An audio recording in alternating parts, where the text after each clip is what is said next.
Hi, it's Tom here from the Run Testers, and today we're going to be looking at the 361 Spire 4.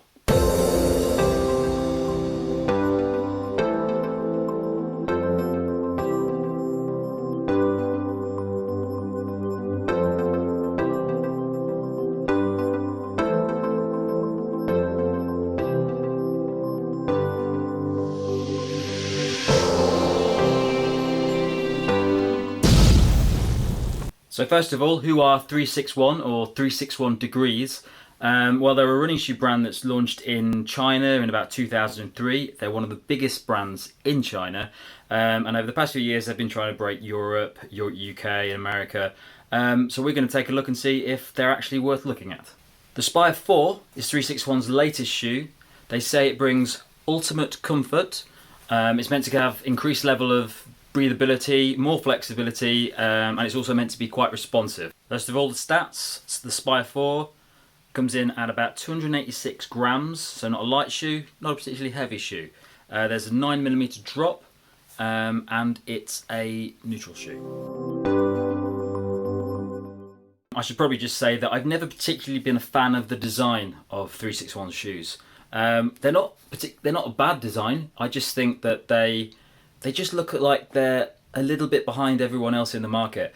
Every time they bring a new one out, there is an improvement and they do look nicer. But something about it for me just feels like it's just 4 or 5 years behind what everyone else is doing. The Spy 4 is an improvement on the previous design.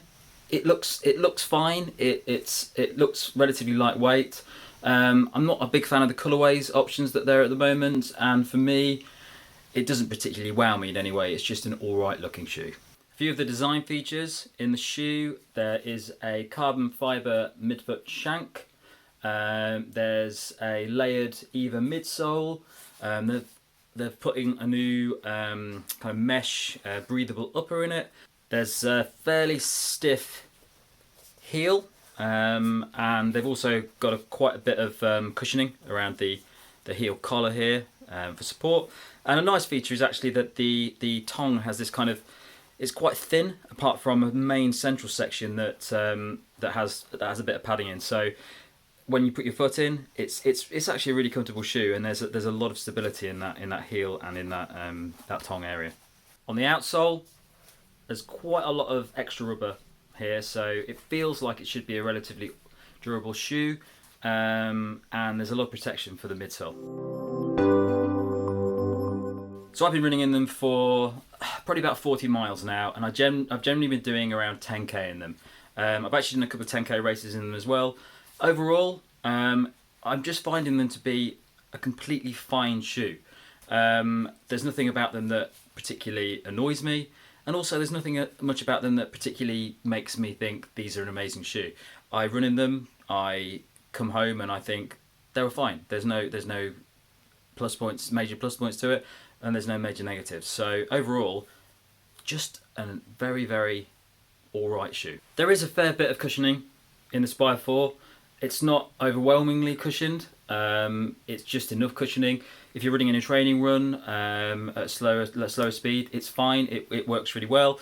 They're also they're actually quite hard as well. So one of the things that I noticed about wearing these is that it is noticeably harder than it is cushioned. So there's quite a bit of responsiveness from them. But if you're used to running in kind of a softer shoe for your longer runs, you might notice it is just a little bit too hard. But having said that, I've raced in them as well, and they're fairly good for racing in. That level of responsiveness means you can pick up quite a nice pace in them, and the kind of heel to toe transfer is really good for faster runs. I'd actually probably say that they excel at faster speeds than at slower speeds, purely because of that nice little bit of energy return, and that firmness just get a little bit of extra bit of spring as you're running. One of the nicer features that I've found of the Spy 4 is that they do feel like a very secure shoe. So when you've got your foot in there, it feels like it's held in place, which really helps with that kind of hardness and the responsiveness side of it. So it's a nice ride in terms of stability, in terms of like a secure feel. One thing that I would say is that they do take a while to break in.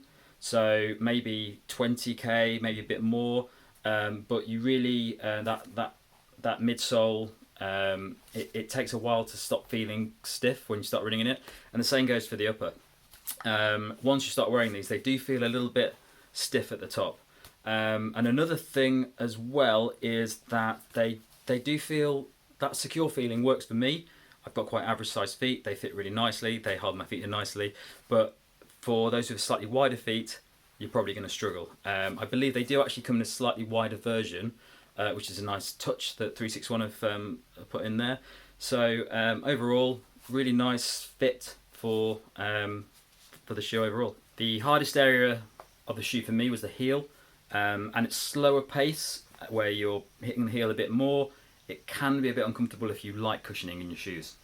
At faster speeds, it actually works really well. That transition to the from the heel to the forefoot works really nicely. And as I said before, it just works a lot better when you're picking up the pace a bit. It's not the fastest shoe around, you'll find. It's not the lightest shoe around.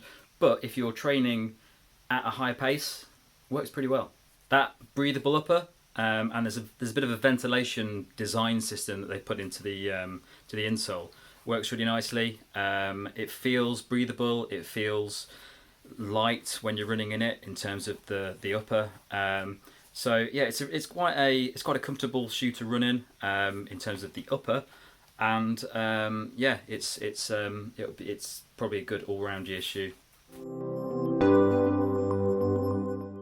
So all in all, I would say that the Spire 4 is a completely competent shoe for training runs, for faster pace runs, even racing, but it